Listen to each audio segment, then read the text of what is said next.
அப்புறம் திருவண்ணாமலையில்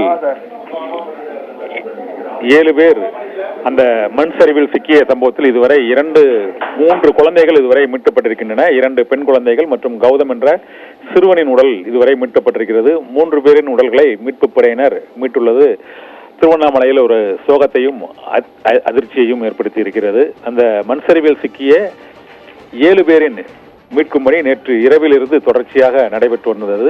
இன்று அந்த பாறாங்கல்லை அகற்றும் பணி நிறைவடைந்த நிலையில் வீட்டின் மேல் இருந்த மண் சரிவையும் அகற்றும் போது இதுவரை 3 உடல்கள் மீட்கப்பட்டிருக்கின்றன. அதில் 2 சிறுமிகள் மற்றும் ஒரு சிறுவனின் உடல்கள் இதுவரை மீட்கப்பட்டிருக்கிறது. ராஜ்குமார், மீனா ஆகிய தம்பதிகளின் குழந்தைகள் 2 மற்றும் அவரது அண்ணன் மகள் 1 ஆகியோரின் உடல்கள் இதுவரை மீட்கப்பட்டுள்ளன. இதுவரை 3 பேரின் உடல்கள் மீட்பு படையினரால் மீட்கப்பட்டிருக்கின்றன. மேலும் 4 பேர் உள்ளே சிக்கியிருக்கிறார்கள். அவர்களின் நிலை என்ன என்பது இன்னும் கேள்விக்குறியாக இருக்கிறது. தொடர்ந்து மீட்பு படையினர் அந்த மண் சரிவை அகற்றி மீட்பு பணியில் தொடர்ந்து ஈடுபட்டு வருகிறார்கள். நேற்று மாலை 5 மணிக்கு ஏற்பட்ட இந்த சோக நிகழ்வில் உள்ளே உள்ள 7 பேரின் நிலை என்ன என்ற கேள்விக்குறி இருந்தது.